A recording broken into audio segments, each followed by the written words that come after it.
llamado Multidisciplinariedad en la salud mental y psicológica.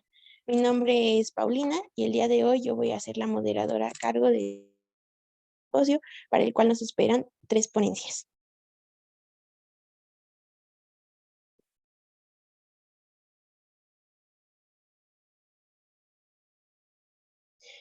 Comenzaremos con la ponencia número 1, titulada Espiritualidad y entrenamiento mental, terapia de atención plena en escenarios psíquico, doctora Ana Luis Moreno Coutinho. Por favor, cedemos la palabra. Estamos atentos si requiere algún apoyo. Hola, ¿qué tal? Pensaba que me iban a pedir la presentación o algo para pasarla. Sí, podría hacer el favor de presentarla. Usted tiene la posibilidad como co-host.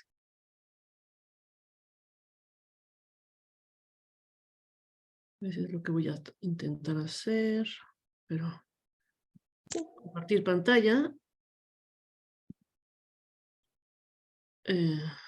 Pizarra.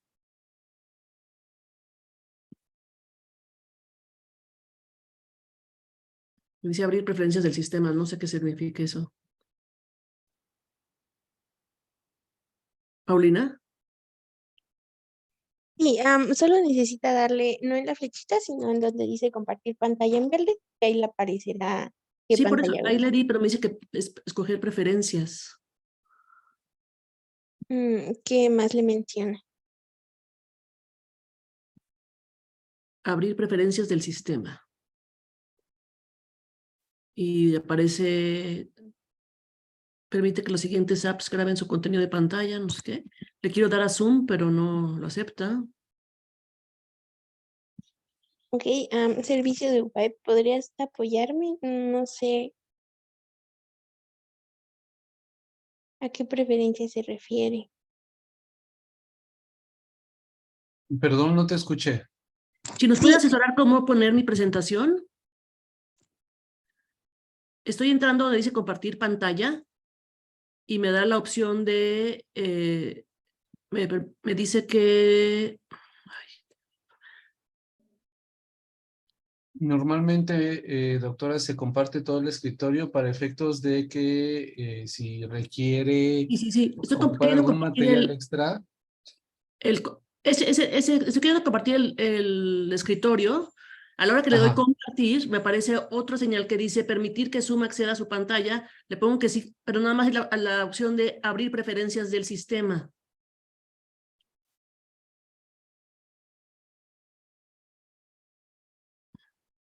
¿Puede cerrar esa ventana y volverlo a hacer, por favor? Ya lo hice 4 veces. Está muy raro.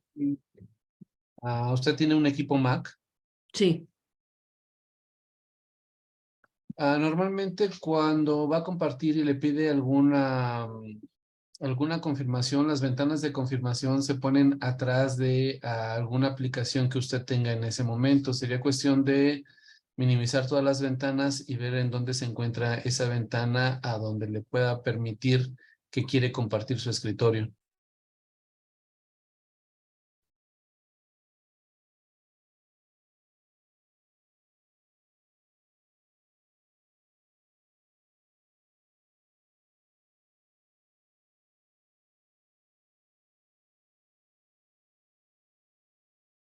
Hola, ¿qué tal? Qué barbaridad, qué manera de empezar esta presentación. Ya no sé si queda todavía alguien ahí o si ya todos se fueron. Espero que sigan por ahí. Una disculpa por estos problemas. No sé qué pasa con los sistemas. Como decía la doctora de la ponencia anterior, estos sistemas en línea han causado tantas dificultades y en algunos casos también nos han dado muchas herramientas muy útiles, como poder estar en contacto a larga distancia, pero también tienen sus retos importantes. Voy a dar comienzo entonces. Esta plática la preparé algo muy corto porque solamente teníamos 10 minutos y lo voy a hacer lo más breve posible. Yo trabajo en la Facultad de Psicología de la UNAM, soy directora del Laboratorio de Atención Plena Compasiva en la Facultad de Psicología de la UNAM. Ahí trabajamos el tema de atención plena compasiva desde hace 8 años y lo que les voy a presentar son algunos de los resultados de la intervención que hemos venido desarrollando desde entonces y que aplicamos en diferentes escenarios clínicos de hospitales públicos de la Ciudad de México. La que sigue, por favor. Las terapias contextuales o terapias de tercera generación, como muchos de ustedes ya sabrán, surgen a partir de las limitaciones que se habían encontrado en las terapias de segunda generación, las cognitivo-conductuales de segunda generación, donde principalmente se veía que los resultados, aunque eran positivos en el área de salud, o son positivos, tienden a extinguirse muy rápido en el tiempo. Es decir, al paso de 1, 2, 3 meses después de la intervención, los pacientes recaen en la misma sintomatología y este tipo de sintomatologías y de recaídas se asocian mucho al estado emocional de los pacientes, ¿no? Entonces, surgió en los 90s una revisión y una crítica a estos modelos para poder mejorar el éxito de las intervenciones, y la literatura científica pide siempre que se evalúe al menos a 1 año de haber concluido la intervención para saber si realmente fue exitosa o no. Es decir, cuántos recaen después de la intervención. Normalmente la terapia cognitivo-conductual de segunda generación, que son las más establecidas en todo el mundo, recaen 7 de cada 10 pacientes, lo que quiere decir que solamente 3 se mantienen con los beneficios, y este es un número francamente alarmante y que ha puesto a muchos psicólogos a trabajar, a buscar nuevas intervenciones para aquellos en los que no funcionan las de segunda generación. Entonces surgen estas terapias llamadas contextuales o de tercera generación, y yo les voy a platicar aquí de la de atención plena. La siguiente, por favor. La terapia de atención plena es una de las principales terapias de contextuales. En Estados Unidos es la que se llama como mindfulness, y surge como un segmento de una filosofía milenaria, ¿no? La filosofía budista, y Jon Kabat-Zinn segmenta una partecita de esta filosofía y la integra a la psicología con una metodología estandarizada como las terapias de segunda generación para poder medir su beneficio contra estas terapias, y la trae segmentada de una de sus motivaciones principales, que es la motivación por la que haces la práctica, que tiene que ver con esta filosofía budista, donde el beneficio no solamente se busca para la persona, sino para todo el entorno alrededor de la persona. Entonces, nosotros en la facultad retomamos estas, al igual que muchos investigadores en el mundo lo han hecho también ahora, retomamos esta motivación original de las terapias de atención plena y trabajamos lo que le llaman compassionate mindfulness, benevolent mindfulness, y en nuestro caso es atención plena compasiva. Aquí quedó la A abajo. Esta definición es la conciencia que surge a través de prestar atención propositivamente al momento presente, sin juzgar la experiencia y generando acciones motivadas en la aspiración de liberarnos a nosotros mismos y a los demás del sufrimiento. Esto es como les decía yo, la parte compasiva es la motivación que la regresa a su origen, no nada más es un bienestar para mí, no es para yo tener más habilidades o solamente yo tener los beneficios, sino que también los beneficios sean para mi entorno. Y para este tipo de intervenciones, la herramienta utilizada para su implementación es la meditación. Aquí es donde viene mi tercera diapositiva, donde tiene que ver, vamos a hablar sobre qué es meditación, porque hay mucho mal entendimiento a partir de que surgen estas terapias en los 90 sobre la práctica de mindfulness o la práctica de meditación. Es decir, se toman muchas técnicas como si fueran meditación, que no lo son, y es muy importante para poder obtener el beneficio completo de estas intervenciones que sean llevadas de manera correcta. La siguiente, por favor. Aquí les presento para empezar, ¿qué no es meditación? Entonces les decía, hay muchas interpretaciones incorrectas sobre la práctica de meditación, por los que muchas personas también lo han confundido con, bueno, en TCC se hace respiración diafragmática o en TCC se hace relajación progresiva y ya es meditación. No, eso no es meditación, no tiene que ver con, como dice aquí la diapositiva, con introspección, con pensamiento, con análisis, tampoco tiene que ver con relajación, ¿no? Mucha gente lo asocia a relajación, a llevar meditaciones guiadas, o ejercicios de imaginería guiada, todo eso no es meditación. Entonces, es muy importante para nosotros, y ya se ve otra cosa en mi presentación. Hola. Gracias. Es muy importante que se delimite que sí es la meditación, que sí obedece a este entrenamiento de la mente y que no lo es. Entonces, la siguiente, por favor.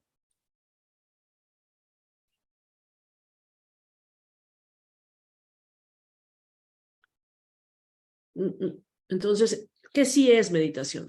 Meditación es un estado acrítico de autoobservación. Es una actividad propositiva, es una acción que tomo para lograr un descondicionamiento de mis hábitos, para modificar los procesos de condicionamiento culturales, de referencia social y de percepción. Entonces, es una acción donde mi sistema nervioso central se va a la alza, el sistema nervioso periférico se va a la baja, pero es una acción activa y que tiene que ver también con una actitud de contemplación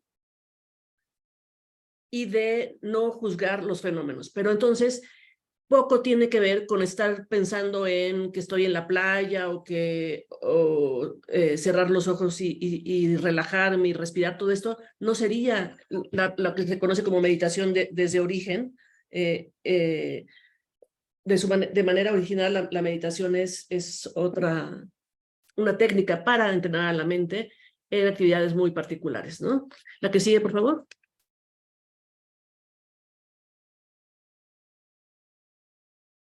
Entonces, el tratamiento basado en atención plena compasiva tiene que ver, contempla sobre todo aspectos que en la psicología occidental contemporánea se quedaron fuera de nuestro tema de trabajo, que eran temas como la trascendencia, la generosidad, la ecuanimidad, pero de manera particular trabaja con la espiritualidad. Y fue un tema que para la psicología occidental tomó siempre con mucha reserva debido a que se equiparó con religiosidad, ¿no? Donde históricamente para la psicología el tema religioso había sido un impedimento para el avance científico, entonces se corta, pero la espiritualidad no tiene nada que ver con la parte religiosa. Ese es el tema que vamos a trabajar aquí conmigo. El siguiente, por favor. Espiritualidad se entiende como el sistema de creencias de la persona y cómo se explica su realidad, que nada tiene que ver con una divinidad o con un dogma, como lo plantean las religiones, y se entiende que uno quiere el bienestar para todas las personas, se aceptan las circunstancias de la vida tal como son, hay un entendimiento del cuerpo-mente como una unidad, y se contempla el estado transitorio y cambiante de los fenómenos. La siguiente, por favor.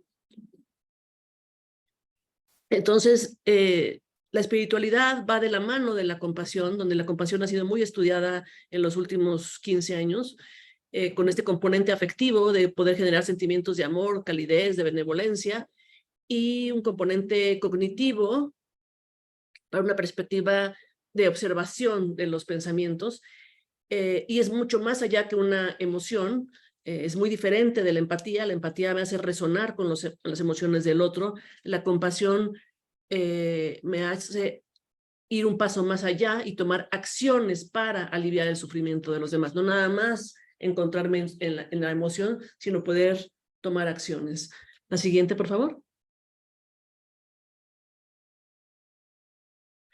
Esta práctica de atención plena ha probado tener importantes cambios a nivel fisiológico, como el desarrollo de la metacognición, de la flexibilidad psicológica y de la aceptación. La metacognición es muy importante porque es la función ejecutiva cerebral más alta que el ser humano ha podido desarrollar y solamente se logra mediante este tipo de entrenamiento. La siguiente, por favor.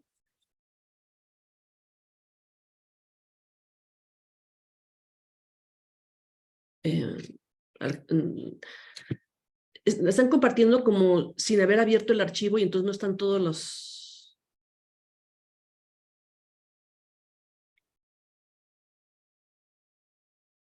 En esa diapositiva les presentado las 9 sesiones de nuestra intervención para que conocieran el título de estas 9 sesiones que desarrollamos a lo largo de estos 8 años. El libro está por salir en unos meses ahí, editado por la Facultad de Psicología de la UNAM. En esas 8 sesiones se va llevando de la mano a los pacientes, ya sea de manera individual o de manera grupal, en las sesiones de la intervención. ¿Puedes avanzar, por favor, la presentación? ¿Habría que abrirla?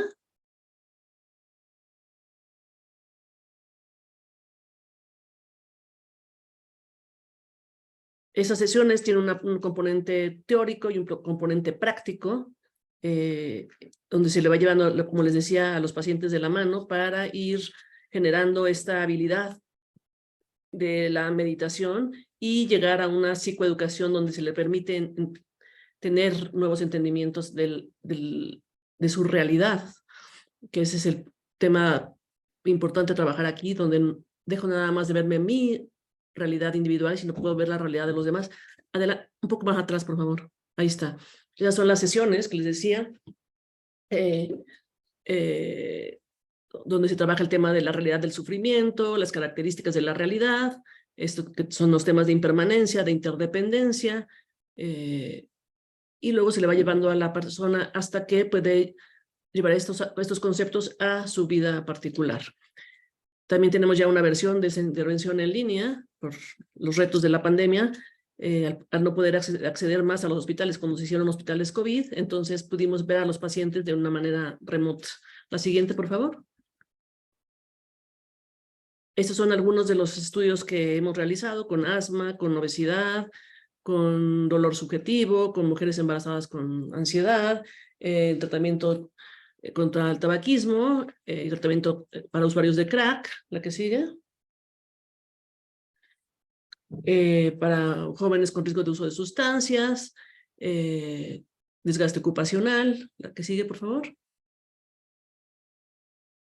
Y aquí les quiero presentar rápidamente algunos de los resultados. Eso tiene que ver con el estudio de rinitis alérgica y no controlada que hicimos en el Hospital General de México. Es un estudio muy exitoso, donde encontramos, estos son los datos preliminares, pero se encontraron mejoras a los 3 meses de seguimiento de la sintomatología ansiosa, el control del asma y la calidad de vida. Es decir, los pacientes usaban mucho menos de manera significativa, usaban menos el rescate del medicamento y su calidad de vida incrementó. La que sigue, por favor.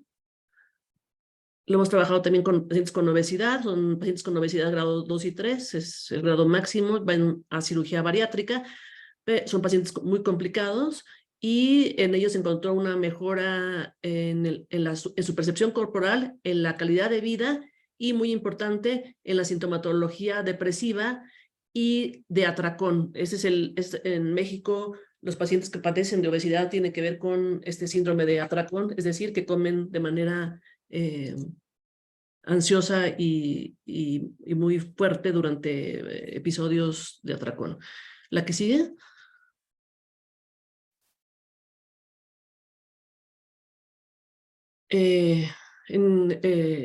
Usuarios de crack, es un estudio muy, muy lindo que se trabajó aquí con pacientes usuarios de crack, hombres, porque son 10, de cada 10 usuarios, 9 son hombres en nuestro país, y se encontró que mejoraron mucho su la abstinencia al consumo de crack, como pueden ver, al primer mes y al tercer mes de la intervención es muy fuerte su nivel de abstinencia, y además no solamente dejaron de consumir crack, también consumían otro tipo de drogas como alcohol, marihuana, y también lo disminuyó. La siguiente, por favor. El afecto negativo, la depresión, todo mejoró, como pueden ver ahí. La que sigue, por favor. Y se encontraron diferencias significativas en unas evaluaciones que tenemos sobre felicidad. Nos interesa ver mucho esta parte de la calidad de vida, entonces nos interesa mucho evaluar variables positivas, y encontramos estas diferencias, y también en el BEC de depresión encontramos un incremento una mejoría en su sintomatología depresiva. La siguiente, por favor. Estos son con chicos muy jóvenes, entre 11 y 14 años, del Estado de México, que tenían riesgo de consumo de sustancias, y se ve aquí cómo nuestra intervención, a comparación del control, que no recibió nada, y otra actividad que le llaman habilidades para la vida, que es la que se daban comúnmente en estos centros donde dimos la intervención, pues nosotros tuvimos un éxito mayor en disminuir la sintomatología ansiosa y depresiva.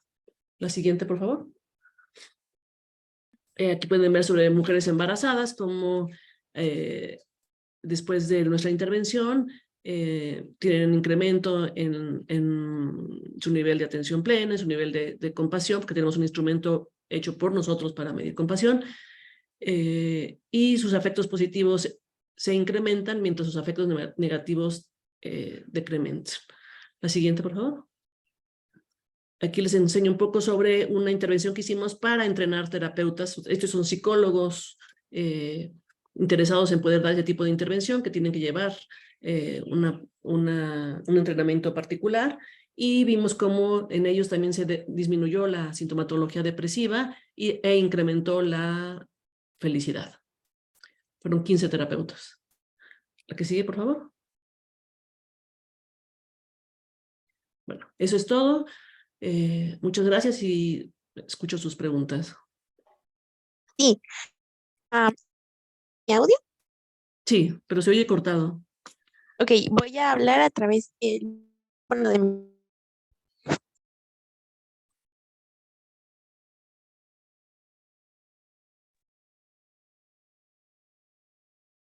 No se escucha nada. Listo, ya me pueden escuchar. Estoy a través del micrófono de mi compañera. ¿Sí? Ah, sí, ya se te escucha. Ok. Espero que se haya escuchado mejor mi presentación. No sé si también se Sí. cortó como tu audio. No, usted se escuchaba perfecto. Le Ok. agradecemos mucho. La verdad es que fue una ponencia muy, muy interesante. Yo sé que nos quedamos un poco cortos de tiempo. A todos nos gustaría escuchar mucho más, pero es importante, el público tiene preguntas. Entonces, bueno, Regina Lara nos comenta cuál es el nombre del libro que había mencionado. Ujú. Intervención basada en atención plena para la salud. Sale publicado en los próximos meses en la Facultad de Psicología. Desgraciadamente no tengo la fecha concreta, son asuntos también burocráticos, pero si siguen a la Facultad de Psicología entre alguna de sus redes, seguramente ahí lo anunciarán cuando se haga la presentación del libro. Y Perfecto. va a venir en las dos versiones, impreso y en línea. Muchísimas gracias. Igual me parece que la doctora Ana María, que está aquí presente, quiere quiere hacer una pregunta. Claro que sí, muchas gracias. Antes que nada, doctora, muchas felicidades. Creo que en una forma muy breve, pero muy concreta, pues está explicando efectivamente pues estas concepciones erróneas, ¿no? Y sí se está diciendo lo que sí es. Entonces, pues felicidades y gracias, porque creo que esto contribuye no solamente a una herramienta, una técnica, una metodología, un enfoque, sino a la misma psicología, ¿no? Saber exactamente qué sí se hace y de forma profesional. Una de mis preguntas era lo del libro, ya quedó contestada. La otra es sobre el instrumento que ustedes crearon para medir compasión. Ese viene en ese libro, y finalmente saber sobre ¿qué opciones tienen justo para la formación de terapeutas en atención plena compasiva? Muchas gracias, doctora. Y una disculpa porque fue una presentación de las más atropelladas que he tenido, ¿no? De que no se subía la presentación, luego estaban las diapositivas incompletas y bueno, pero al menos algo pude transmitirles. El instrumento de compasión no va a estar ahí en el libro, ya está publicada.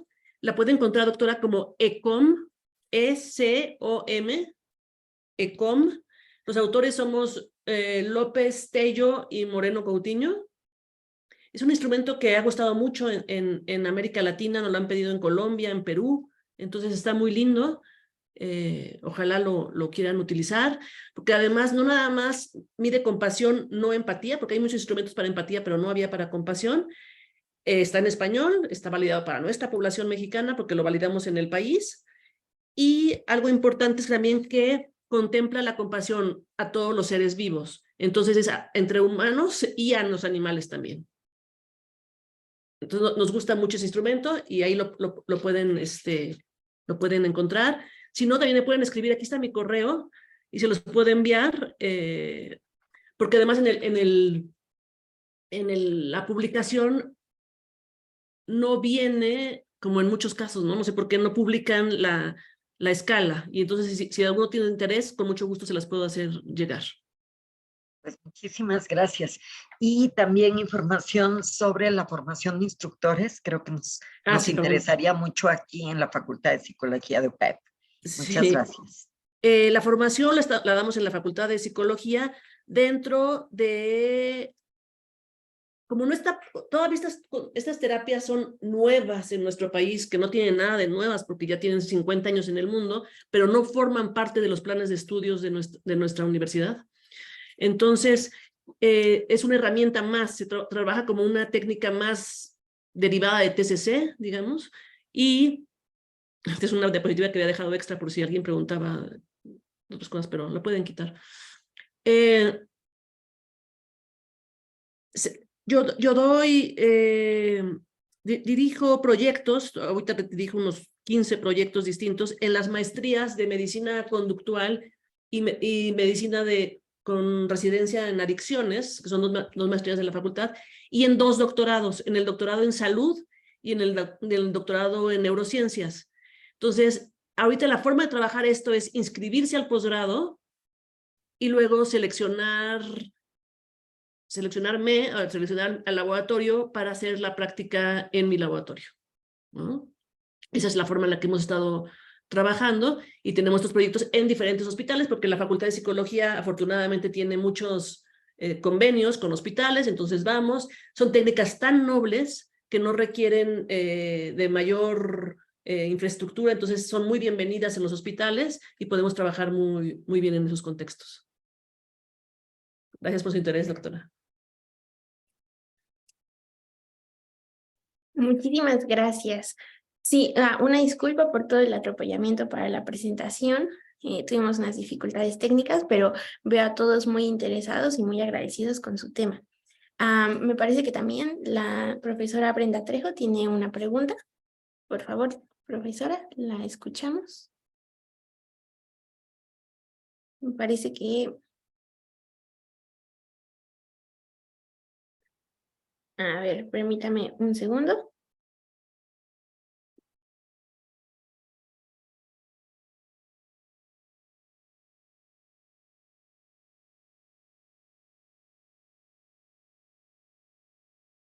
Listo, le he solicitado activar su audio.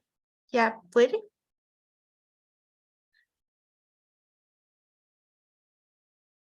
Listo, ok, muchas gracias. Bueno, primero que nada, muchas gracias por la presentación. Me sumo a las felicitaciones y agradecimientos. Y no sé si lo mencionó, doctora, y si es así, una disculpa, pero no recuerdo. Entiendo que es intervenciones en atención plena compasiva, es algún, están utilizando, por ejemplo, MBCR, ¿es alguna intervención específica de compasión o es una que ustedes han creado? Eso es lo que sería mi pregunta. Muchas gracias. Sí, Brenda. Fíjate, nosotros sabemos que está el de Kabat-Zinn y hay muchos otros programas que se han desarrollado de terapias contextuales, pero nosotros en la facultad sabemos que tenemos talento, que hay muchas necesidades de mexicanos para mexicanos de trabajar, de resolver, y entonces decidimos hace 8 años hacer nuestra propia intervención. Entonces, aquí hemos, a lo largo de este periodo de tiempo, desarrollado estas sesiones, puestas en práctica. Antes de llegar a esto que se va a ver en el libro, cambiábamos algunas sesiones del lugar, hemos cortado, puesto, hasta que nos quedara lo que estábamos buscando, ¿no? Pero trabajando, no queríamos hacer refritos de otros lados, ¿no? No necesitábamos traer programas de otros lugares, tenemos con qué hacerlo, y entonces ha sido trabajo de varios alumnos de doctorado, de maestría y de licenciatura, con lo que hemos podido llegar a este producto, ¿no? Pero es atención plena compasiva para la salud y está desarrollado en la Facultad de Psicología de la UNAM.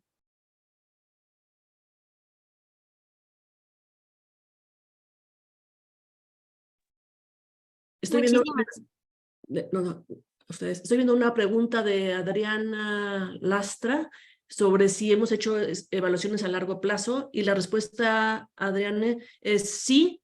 De hecho, en el que les puse primero de los resultados del proyecto de asma, que fue un proyecto muy bello, duró casi 1 año, los pacientes se midieron hasta 6 meses después de la intervención. TCC ya se había extinguido porque comparamos siempre contra el estándar de oro de TCC, que era respiración diafragmática y relajación, así se considera el estándar de oro para el asma, versus el nuestro.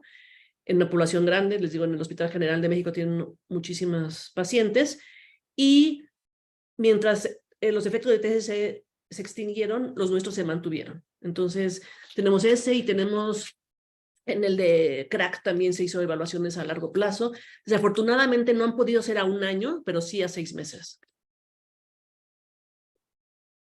Entonces, que sea a 6 meses y no 1 año, no tiene que ver con nuestra falta de motivación, sino con los tiempos de los programas de la maestría y del doctorado, y los chicos tienen que presentar sus resultados, bla, bla, bla, ¿no? Entonces, no siempre, aquí los que se dedican a hacer evaluaciones y docencia saben de los retos a los que nos enfrentamos, pero yo creo que 6 meses es bastante buen rango, ¿no?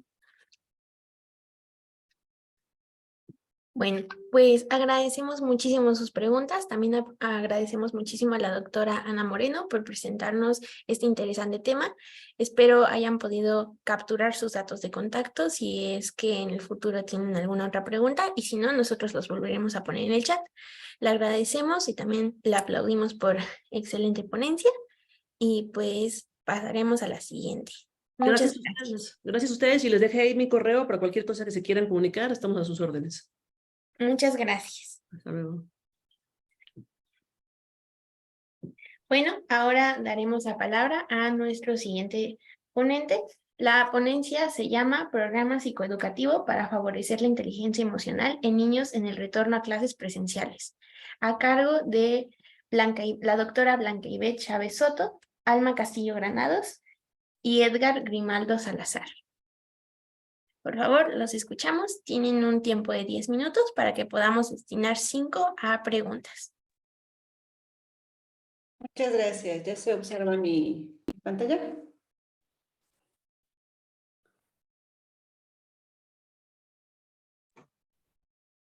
Sí, ya se observa. Ok. Bueno, vamos a iniciar. Para comenzar, quisiera comentarles que nuestro trabajo fue desarrollado dentro de la Facultad de Estudios Superiores Zaragoza, que pertenece a la Universidad Nacional Autónoma de México, dentro del campus 3 Tlaxcala, y este trabajo forma parte de una serie de proyectos de investigación que se realizan en las escuelas. En este caso les voy a presentar un trabajo que se realizó en el campus 3 Tlaxcala, en una escuela de educación básica. Como les comentaron, el trabajo lleva por título Programa Psicoeducativo para favorecer la inteligencia emocional en niños en el retorno a clases presenciales.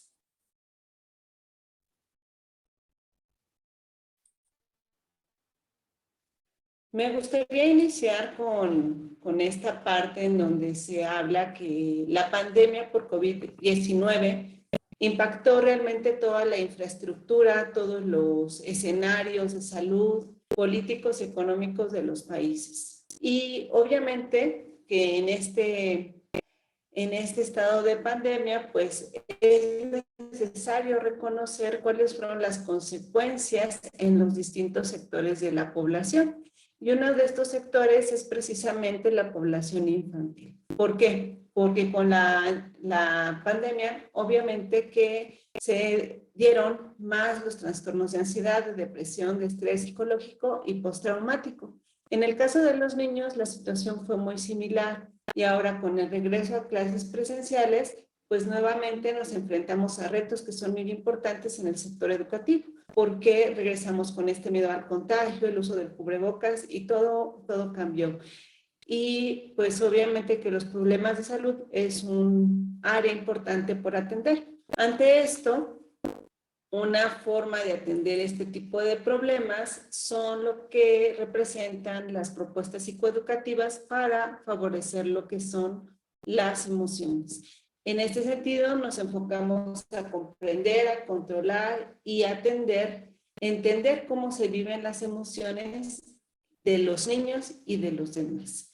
Pero, ¿qué es la inteligencia emocional? Realmente es un constructo que a lo mejor se ha conocido más por los trabajos de Goleman, pero realmente este constructo tiene mucho más tiempo de manejo. Desde Salovey y Mayer tenemos que es una capacidad indispensable para el ser humano porque nos ayuda a conocer nuestros sentimientos, a manejarlos, a reconocer los sentimientos de los demás y saber cómo vamos a afrontar las diferentes situaciones a las que nos enfrentamos. También es pertinente comentarles que hay algunos programas que se han basado en lo que son los programas sobre la inteligencia emocional y que se han algunos quedado como propuestas y en otros sí se tienen algunos datos con respecto a las diferentes resultados y mejorías que se reportan en los niños. Y pues con base en toda esta información, nuestro interés fue trabajar con este constructo y elaborar nuestras propias actividades para los niños. ¿Cómo fue que trabajamos bajo este diseñado para mejorar la inteligencia emocional en los niños de primaria en el retorno a clases presenciales después de este regreso del confinamiento por la pandemia de COVID-19? ¿Cuál fue nuestra pregunta de investigación? Si queríamos conocer cuál era el efecto precisamente de este programa psicoeducativo en estudiantes de sexto grado de primaria que tenían ciertas características en particular. Ellos presentaban lo que era una baja inteligencia emocional. Nosotros teníamos como hipótesis que estos niños, al participar en el programa, iban a obtener una mejoría en la inteligencia emocional, obviamente al finalizar la intervención. Y nuestro estudio es de tipo cuantitativo con un diseño cuasi experimental con un pretest y un posttest. Aquí están las características de nuestros participantes. Fueron 10 alumnos inscritos en sexto grado. Ellos estaban cursando este grado en una escuela pública ubicada en Apizaco, Tlaxcala. La edad de los niños oscilaba entre los 11 y 12 años.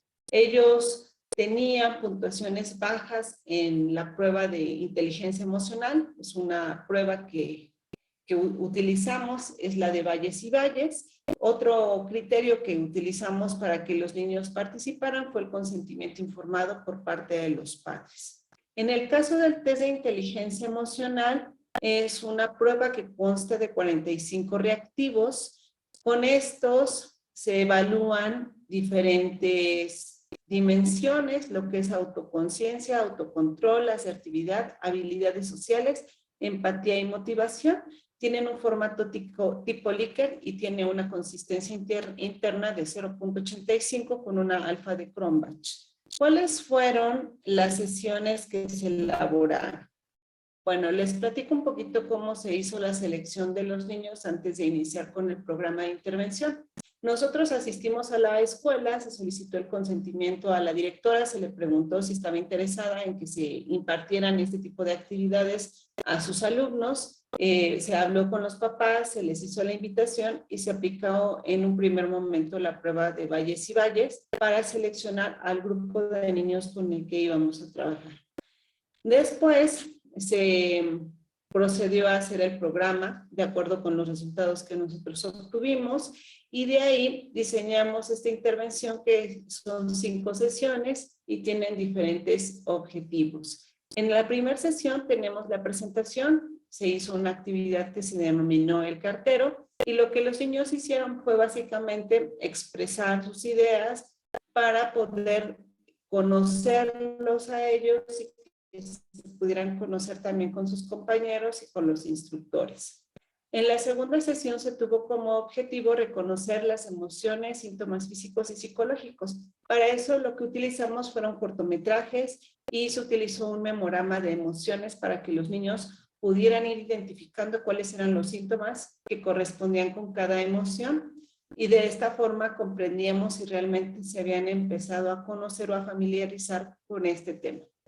En la sección 3 se tuvo como objetivo reconocer las emociones que tenían los compañeros y que se presentaban también en otras personas. Para esto utilizamos el juego de stop, que generalmente pues se tiene en la escuela, y se hicieron diferentes adaptaciones a esta actividad para que los niños pudieran reconocer sus sesiones y después colocaran las emociones que expresaban sus compañeros y que podían reconocer en las demás personas. En la sesión 4 se tuvo como objetivo identificar lo que es la empatía. Y para esto utilizamos una actividad que se denominó Me pongo en tus zapatos y la caja de emociones. En la caja en tus zapatos lo que hacíamos era precisamente un zapatito en donde los niños podrían escuchar a sus compañeros y tratar de entender lo que las otras personas estaban comprendiendo o nos expresaban a partir de las situaciones. Y finalmente, en la última sesión, que fue la 5, se desarrollaron herramientas para el control emocional, como es las técnicas de respiración y utilizamos otras estrategias gráficas para que ellos tuvieran más alternativas y pudieran tener más variabilidad en las actividades que pudieran emplear para relajarse. Básicamente este es el programa. Al finalizar estas actividades, lo que se hizo fue que se aplicó nuevamente a esta muestra de 10 niños la prueba de valles y valles para conocer los resultados, que son los que les voy a mostrar a continuación. En esta primer gráfica, lo que observamos en la columna o en la gráfica de color verde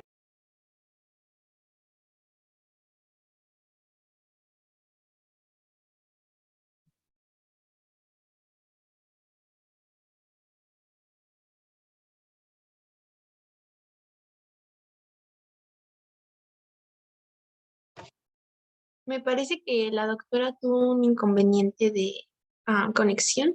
No sé si alguno de los otros ponentes quiere intervenir.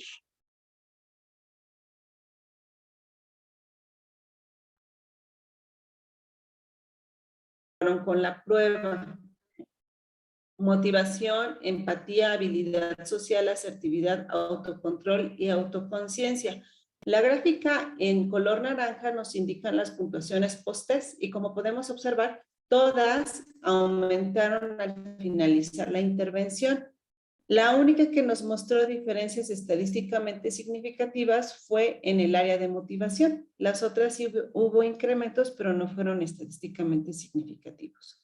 En esta tabla lo que yo les coloqué fueron las puntuaciones. Tenemos aquí los nombres de las iniciales de los niños con sus puntuaciones obtenidas en el pretest, en el posttest. En la primera columna está inteligencia emocional, el total.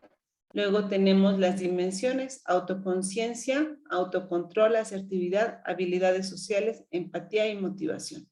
Como podemos observar, en la primera columna, que es inteligencia emocional, de las puntuaciones de los 10 niños, 9 mostraron un incremento en su puntuación al finalizar la intervención. Y en el caso de la motivación, los 10 niños mostraron incrementos al finalizar esta intervención.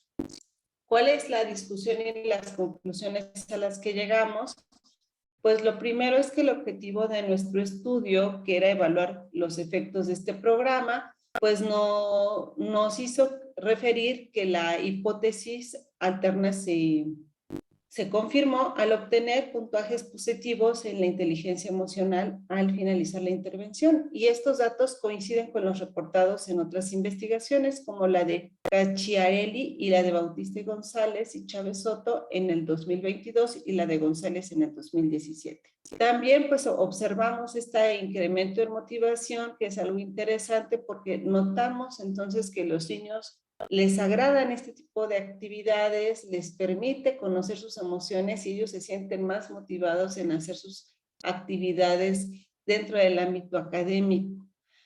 Algo que también no lo mostré aquí, pero a lo largo de las actividades se les hacían ciertas preguntas a los niños al finalizar la intervención para ver cuáles eran los aprendizajes obtenidos, y ellos reportaron que el programa les había gustado mucho porque habían encontrado este espacio para poder abrir ciertas cuestiones que tal vez en otros lugares no es tan conocido, no es tan permitido, y pues se les dio esta oportunidad de comentar sus emociones. Con base en estos resultados, pues podemos decir que efectivamente el proveer en educación primaria estos elementos, estas estrategias, va a ser algo muy importante, porque si desde que son pequeños les enseñamos a conocer las emociones, al manejo de estas, pues a futuro vamos a...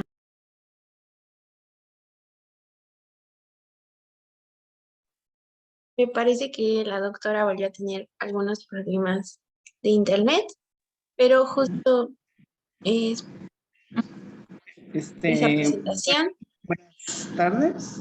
Y bueno, soy el profesor Edgar Grimaldo, igual, pues como comentaba la doctora Blanca, nada más para concluir, pues que estos talleres pues nos dan una oportunidad pues de poder plantear alternativas, ¿no? Sobre todo porque venimos de una etapa post-confinamiento, entonces pues el desarrollo de las habilidades socioemocionales son muy importantes en los niños, y pues el seguir planteando estrategias nos va a permitir poder pues generar una intervención efectiva, validada sobre esta necesidad social que tenemos actualmente, principalmente por esta situación que les digo que es post-pandemia o post-confinamiento. Entonces, pues es en donde nosotros consideramos el valor social y la importancia de seguir trabajando en estos talleres para poder seguir dándonos herramientas como profesionales de la salud mental.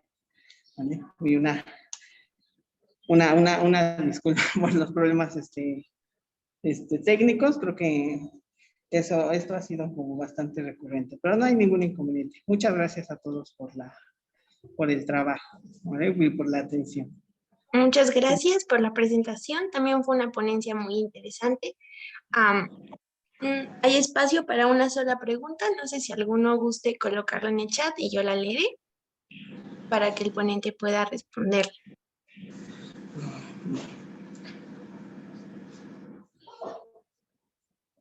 De igual forma, comentarle que me parece un trabajo muy interesante, sobre todo porque yo saco Tlaxcala y me pareció muy interesante todo el trabajo que se hizo, por ejemplo, con la caja de emociones o la caja de los zapatos para desarrollar pues igual empatía en los niños, también como comentábamos con la ponencia anterior, pues la compasión, que son muy importantes. Nos preguntan si hay posibilidad de que obtengamos los resultados del estudio, ¿dónde podemos consultarlo? Ok, bueno, este trabajo presentado es una pequeña parte de todo un proyecto que ha venido inclusive desde antes de la pandemia. Sí tenemos varios trabajos publicados, ¿no? El próximo a salir es una prueba, una validación de una prueba de creatividad. Tratamos de trabajar ambas partes. Todos los instrumentos tienen un trabajo anterior de validación con la población, en este caso pues con los niños, y entonces pues nosotros tratamos de estar publicando. Sí tenemos trabajos desde el 2020, no tenemos a la mano ahorita el URL, pero bueno, la doctora creo que acaba de colocar su correo, es blanca.chaves@zaragoza, y el mío sería edgar.salazar.ctn, igual ahorita lo coloco en el chat, pero bueno, todos los trabajos es una pequeña parte, se validan los instrumentos, se trabaja directamente con la población, se obtienen las necesidades, en este caso la mayoría de los trabajos, de las necesidades que nosotros observamos en las diferentes comunidades educativas han sido emocionales. Creo que nos da un indicador bastante fuerte de las necesidades pospandémicas que está teniendo nuestra población, en especial nuestras infancias, y pues la propuesta de estos talleres pues va en ese sentido, ¿no? De poder nosotros dar una solución, una propuesta a estas nuevas necesidades que están surgiendo en estos tiempos post-COVID, si queremos decirlas de esta manera. Perfecto, muchísimas gracias. Bueno, los correos están en el chat por si alguno busca los resultados, y pues agradecemos también a la doctora Blanca y a usted, doctor Edgar, por esta ponencia. Ahora, en un momento, mi compañera Cintia Abril mandará al chat un pequeño registro de Google Forms para que puedan registrar su asistencia a este simposio. Por lo mientras, daremos la palabra a la última ponencia. Por favor, sabemos que se va a invadir un poco del tiempo de la otra actividad, pero daremos lugar a escuchar esta ponencia llamada Programa de Seguimiento en Psicoeducación a Colaboradores de una Empresa Automotriz sobre Factores de Riesgo, a cargo de los autores Saraí Herrera Balbuena, Andrea Ramírez Castro y la doctora Xochitl Velasco López. Por favor, cedemos la palabra. Muchas gracias. Y para las preguntas, pueden dejarla en el chat, por favor. Ahora sí, disculpen, cedo la palabra. Okay. Buenos días a todos. Y el nombre de nuestra investigación es Programa de Seguimiento en Psicoeducación en Colaboradores de una Empresa Automotriz sobre los Factores de Riesgo. Y las ponentes somos Andrea Ramírez Castro y su servidora Saraí Herrera Balbuena, y nuestra asesora fue la doctora Xochitl Velasco López. Bien, para comenzar, si bien esta investigación comienza a partir de una práctica de intervención organizacional, desde la primera variable que se abordará es el estrés, que pues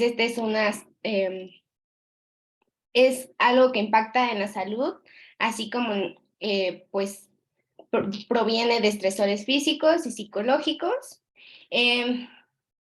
Como bien se trabajó en esta investigación en una empresa, entonces se ve desde un enfoque laboral, ya que desde aquí pues se pueden ver cómo el estrés puede ser tanto positivo o crónico y cómo puede desequilibrar pues algunas exigencias laborales.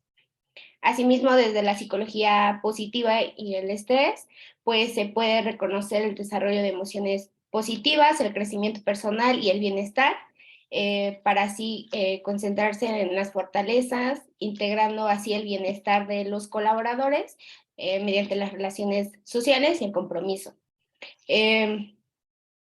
La psicoeducación también es considerado esta forma de abordar estas situaciones, que en especial el estrés, para llegar a dar a los colaboradores algunas estrategias de afrontamiento, como son simplificar, manejo del tiempo, establecer metas, el movimiento físico y rituales de gratitud.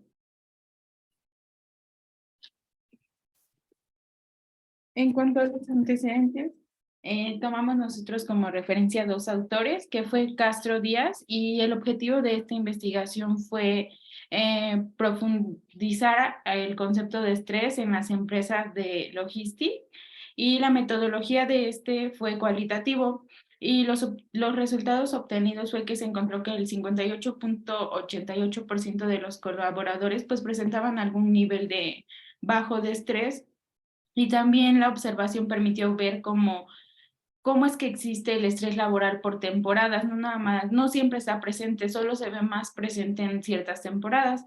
Y la conclusión de este antecedente fue que el estrés depende de la demanda del trabajo y pues de cómo los colaboradores pues afronten esta situación.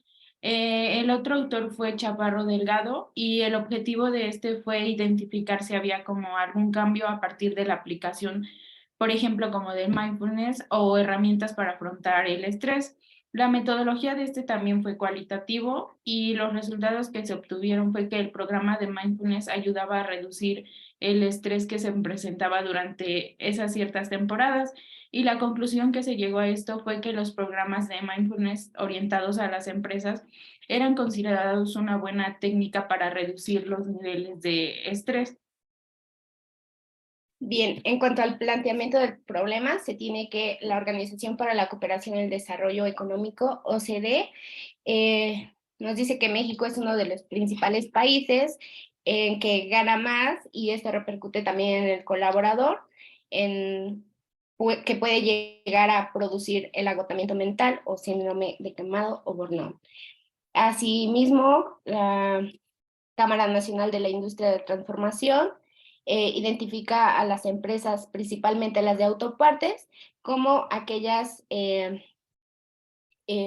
para brindar talleres que les puedan ayudar en el balance entre la vida personal y laboral, principalmente en el manejo de estrés. También la norma 035, que entró en vigor en el 2018, pues a partir de su instrumento ha promovido la detección oportuna de los factores de riesgo dentro del área laboral. Y asimismo Sol del Puebla, desde la mirada de Zambrano, refiere que 343,579 empresas asentadas aquí en Puebla, el 178,000 corresponden a 52%, que no se encuentran los colaboradores con un bienestar físico ni mental. Y de acuerdo a la OMS, México ocupa el primer lugar a nivel mundial de estrés laboral. Ok, bueno, y el objetivo y pregunta de investigación es ejecutar el taller de estrés para que con ello se pueda brindar la psicoeducación a los colaboradores de la empresa, y de esta manera pues se puedan identificar algunos de los síntomas que lleguen a presentar, y además, como ya se habían mencionado, brindar algunas técnicas de afrontamiento.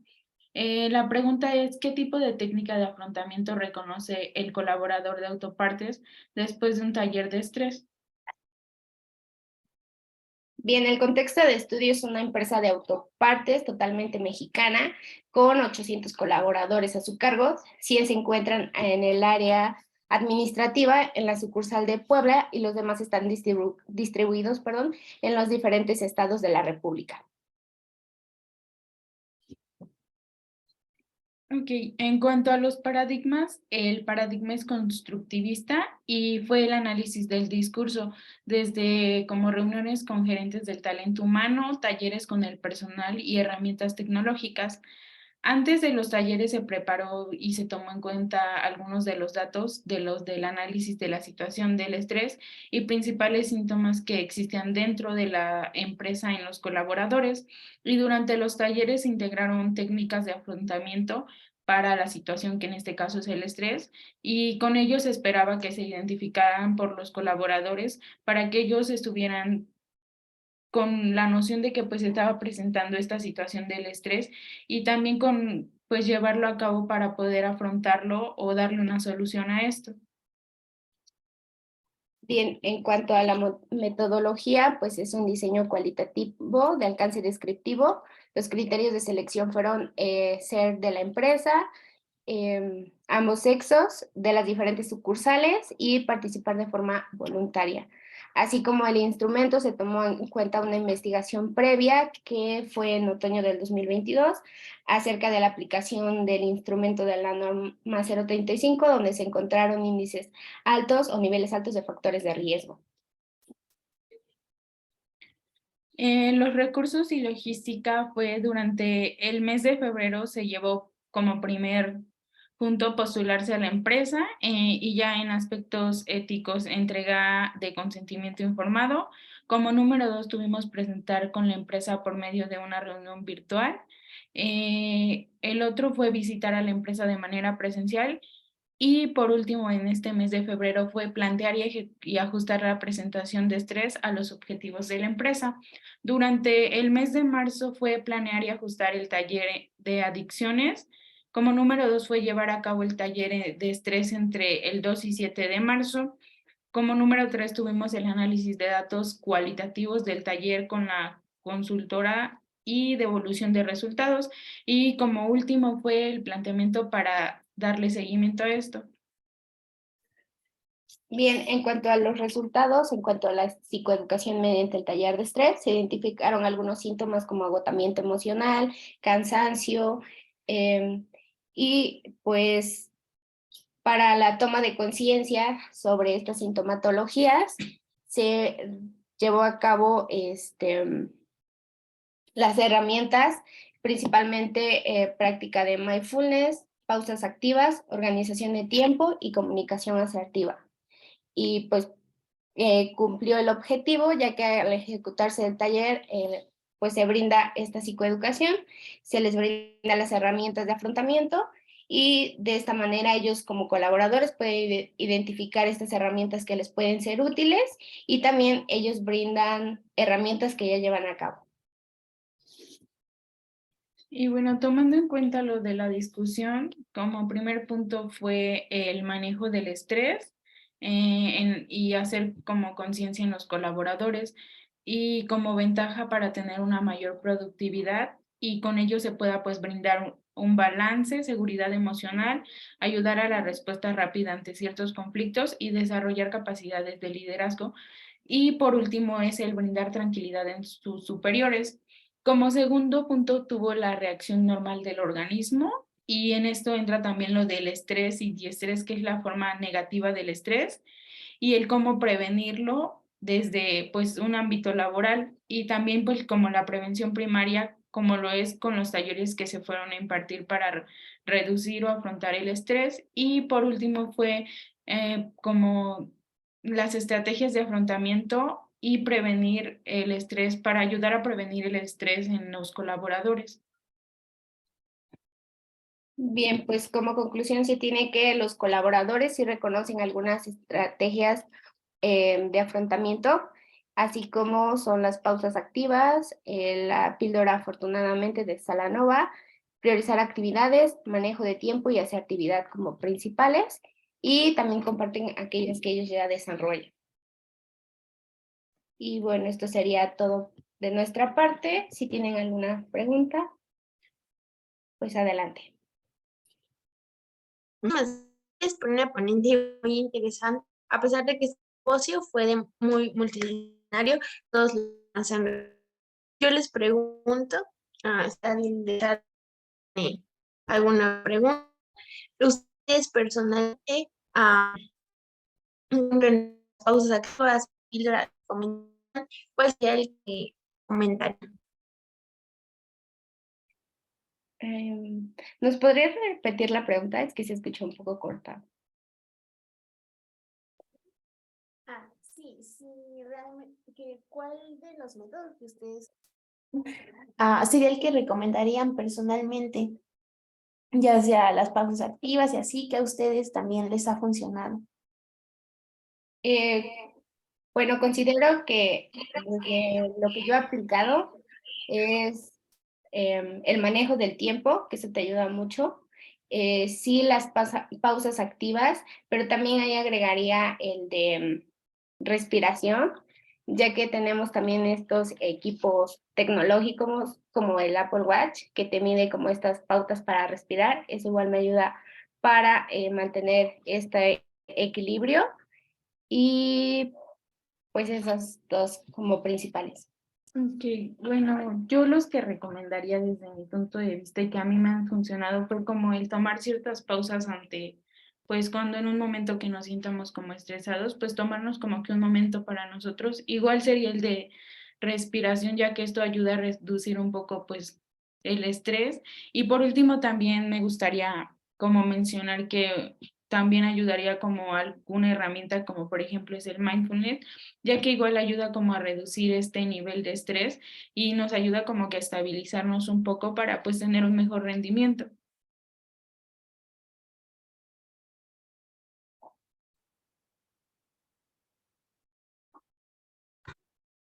Les agradecemos muchísimo su participación y también tan interesante con esto. Bueno, también aquí están los datos de contacto si es que a alguien más le interesa conocer un poco más acerca de esta interesante investigación. Por lo pronto daremos por finalizar el simposio. Los invitamos a unirse al panel interdisciplinar. Aquí está el link para que puedan acompañarnos y les agradecemos muchísimo sus aportaciones, sus preguntas y su atención. Un aplauso a todos los ponentes y a todos los investigadores detrás de estos trabajos tan interesantes. Muchas gracias. Gracias. Ustedes los esperamos en el panel. Muchas gracias.